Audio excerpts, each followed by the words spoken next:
मैं परमात्मा को याद करने लगा। अच्छा। उस सुंडी से बातें करने लगा। अच्छा। मैंने कहा सुंडी तुम भी एक आत्मा हो, मैं भी आत्मा हूँ, परमात्मा की संतान हो। अच्छा। परमात्मा का आदेश है, हर जीव को जीने का अधिकार है। जी जी जी। तुम खाओ, फसल खाओ, कोई बात नहीं, लेकिन मेरा नुकसान नहीं करो। अच्छा।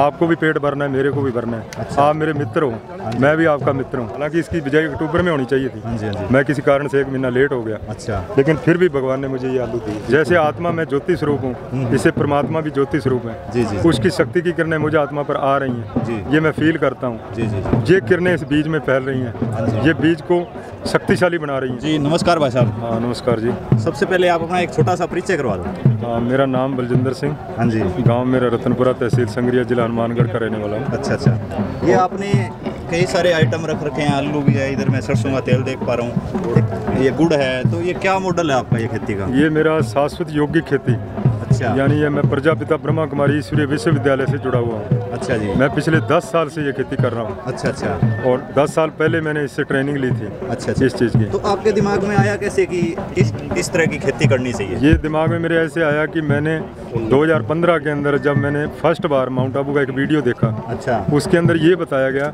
कि आप किसान जो खेती करते हो, हाँ जी। इसमें जो रसायन डालते हो, हाँ जी। और उस रसायन से लोगों को जो अनाज खिलाते हो, हाँ जी। उससे बीमारियां पैदा होती हैं। जी जी। उस बीमारियों का कर्म का भागी आप भी बनते हो। जी जी बिल्कुल। तो तुरंत मेरे अंदर ये बात आई। अच्छा। मैंने सोचा ऐसी खेती करने का क्या फायदा, हाँ जी। ये तो कर्म बनते हैं। हाँ जी हाँ जी। मैंने तुरंत, मेरे खेत में 2 मोटरें थी ट्यूबवेल की। अच्छा। उनका पानी मैंने लैब में जांच करवाया। अच्छा। वो सिंचाई के लिए उपयुक्त नहीं था। अच्छा। मैंने दोनों बंद कर दिए। जी। फिर मैं नहरी पानी से खेती शुरू की। अच्छा। और परमात्मा की याद में भी खेती शुरू की। अच्छा। वो मेडिटेशन का अभ्यास करने लगा। अच्छा। जिसकी ट्रेनिंग मैंने माउंट आबू से ली। अच्छा जी। फिर उसका मुझे बहुत अच्छा असर मिला। ठीक है। और मेरे काफ़ी अनुभव भी हैं, इसमें मैं एक छोटा सा अनुभव शेयर करना चाहूँगा। जी बताएं। कि मेरी फसल के अंदर अब की बारी जो मूंग के अंदर सुंडी आ गई। अच्छा। तो सुंडी आने के बाद में हमारे गांव खेत में जो काम करने वाला भाई था, वो कहने लगा कि भाई जी आप कीटनाशक दवाई लाओ। अच्छा। तो मैंने कहा भी कीटनाशक दवाई कोई बात नहीं, मैंने उसको कुछ नहीं जी। कहा और मैं परमात्मा को याद करने लगा। अच्छा। उस सुंडी से बातें करने लगा। अच्छा। मैंने कहा सुंडी तुम भी एक आत्मा हो, हाँ जी। मैं भी आत्मा हूँ, परमात्मा की संतान हो। अच्छा। परमात्मा का आदेश है, हर जीव को जीने का अधिकार है। जी जी जी। तुम खाओ, फसल खाओ, कोई बात नहीं, लेकिन मेरा नुकसान नहीं करो। अच्छा।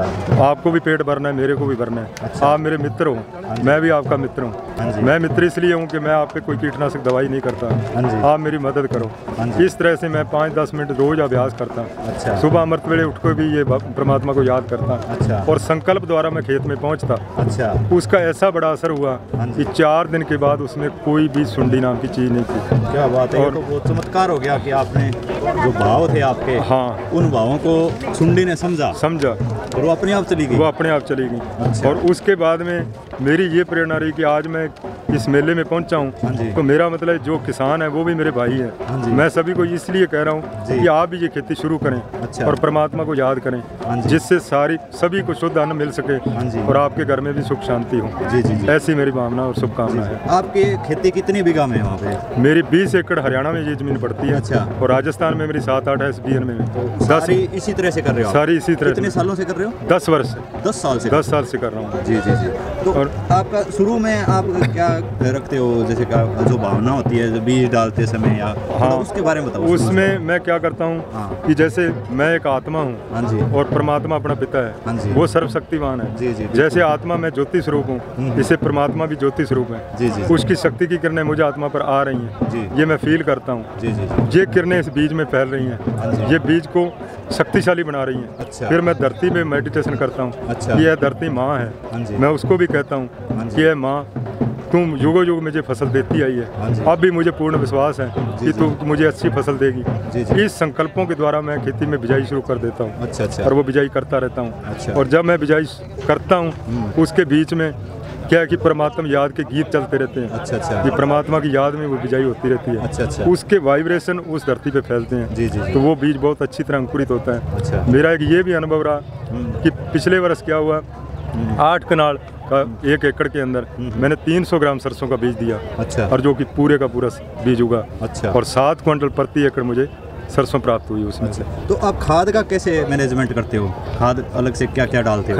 खाद के अंदर क्या है? डालनी नहीं पड़ती? नहीं, डालता हूँ मैं खाद। अच्छा। खाद क्या डालता हूँ? जीवामृत, अच्छा, घन जीवामृत, अच्छा, और छाछ। हाँ जी। इस सृष्टि के अंदर क्या है? अपनी 3 माताएं हाँ हैं, जी। एक धरती माता जी। है, एक गौ माता हाँ है, जी। एक जन्म देने वाली माता है। जी जी जी, बिल्कुल। तो जो गौ माता हाँ है, जी। इसके दूध में भी, छाछ में भी, जी। गोबर में भी, जी, जी। और गौमूत्र में भी बहुत सूक्ष्म जीवाणु पाए जाते हैं। जी जी जी। उनका मैं प्रयोग करता हूँ खेती के अंदर। आपका कहने का मतलब है आपका जो मॉडल है वो गाय आधारित खेती है? गाय आधारित खेती, योगिक खेती है। अच्छा, अच्छा। और उसको भी जैसे जीवामृत मुझे डालना है जी, उसके अंदर भी मैं परमात्मा की याद की किरणें उसमें फैलाता हूँ। अच्छा, अच्छा। कि ये बहुत पावरफुल हो चुका है। अच्छा, अच्छा। ये जमीन में जो सूक्ष्म जीव हैं, मित्र कीट हैं, उनकी संख्या बढ़ाएगा। जी, जी, और जी। खेती मेरी बहुत अच्छी होगी।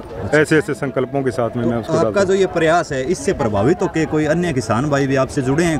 कुछ उन्होंने सीखा है, कुछ मॉडल उन्होंने भी आपके जैसा अपनाया है कुछ? हूँ। हाँ, कुछ किसान हैं अच्छा। जो अदर स्टेटों में हैं। अच्छा। यहाँ अपने इधर नहीं है, अच्छा। अदर स्टेटों में है। हाँ जी। वो किसान भी जुड़े हुए हैं। अच्छा, अच्छा। वो ऐसा कर रहे हैं। अच्छा अच्छा। हाँ। तो आप ट्रेनिंग वगैरह का कोई चार्ज करते हो या किस तरह से चलता है नहीं, आपका? इसका जो हमारे ब्रह्मा कुमारी सेंटर हाँ हैं, जी। इस पे बहनें रहती हैं। अच्छा। वो राजयोग का अभ्यास कराने का निःशुल्क करवाती हैं। अच्छा, निःशुल्क करवाते हैं? कोई चार्ज अगर नहीं। कोई किसान भाई आपके पास आए तो आप भी बताओगे उनको? हाँ, मैं भी बताऊंगा, उसका कोई चार्ज नहीं है। अच्छा, तो आपके ये जो प्रोडक्ट हैं इनके बारे में थोड़ा बताएं। जैसे ये एकदम शुद्ध ऑर्गेनिक है? ऑर्गेनिक है। अच्छा। और ये जो मेरा आलू है, हाँ जी। ये मैंने 23 नवंबर को बिजाई किया था। अच्छा। जिसका 1 महीना लेट बीजा हुआ है ये। अच्छा, अच्छा। हालांकि इसकी बिजाई अक्टूबर में होनी चाहिए थी। हाँ जी, हाँ जी। मैं किसी कारण से 1 महीना लेट हो गया। अच्छा। लेकिन फिर भी भगवान ने मुझे ये आलू दिए। जी, बढ़िया है और आपका इतने प्रयास। शुद्ध और बिल्कुल। हाँ, अच्छा है। और ये मेरा सरसों का तेल है। आपका खुद का ही है ये? मेरी खुद की खेती है। अच्छा। ये मेरा खुद का है। जो निकालने का प्रोसेस है वो भी आप ही करते हो इसका? है? हाँ, मैं ही करता हूँ। अच्छा। और इसमें क्या है कि मैं खेती में नहरी, जैसे मैं पीछे बता चुका हूँ कि मैं नहरी पानी यूज करता हूँ। क्योंकि मेरा ये मानना है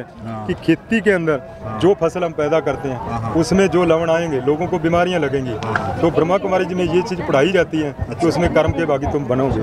तो मेरा ये विश्वास है कि मुझे कर्म का बागी नहीं बनना है। क्यों कि आसमान में जो पंछी घूम रहे हैं उनका कोई घर नहीं है, उनकी कोई ज़मीन नहीं है, लेकिन भगवान उनको भी दाना देता है। जी। तो हम कोई भूखे नहीं रहेंगे, हमें भी अनाज मिलेगा। जी। लेकिन हम उस पर निश्चय रखें, भरोसा रखें और उसको याद करते हुए जब ये काम करेंगे तो अपने पूर्ण सफलता जरूर मिलेगी। जी, बिल्कुल। और पुनः मैं दोबारा फिर कहना चाहूँगा कि हमारे जो प्रजापिता ब्रह्मा कुमारी ईश्वरीय विश्वविद्यालय के सेवा केंद्र हैं, जी। ये हमारे 140 देशों में सेंटर हैं। अच्छा, अच्छा। और हमारे भारत के अंदर कोई ऐसा शहर नहीं है जहाँ इनके सेंटर ना हो। जी जी जी। आप उन सेंटरों पे जाइए, राजयोग का अभ्यास करिए और अपनी खेती में प्रयोग करिए जी, जी। और अपने घर को स्वर्ग बनाइए। कहीं ना कहीं गौ आधारित खेती ही किसान को बचा सकती है। इसके अलावा कोई चारा नहीं? कोई चारा नहीं जी, है। जी। और उसके अंदर भी क्या है कि भावनाएं छुपी हुई हाँ, हैं। भावनाओं क्योंकि के साथ जैसे मान लीजिए अपने हरा चारा या कोई भी चीज़ है, भगवान को याद करके जी, जी, जी। उसको मेडिटेशन करके वो हरा चारा पैदा करेंगे। जी। और जब वो हरा चारा अपने गऊओं को खिलाएंगे जी, जी, उसकी जी। भावनाएं कैसे जी, होंगी, बिल्कुल। उसको जो वो दूध देंगे उसका क्या विचार होंगे, जी, जी। जो उस दूध को पिएगा जी। उसके कैसे विचार होंगे।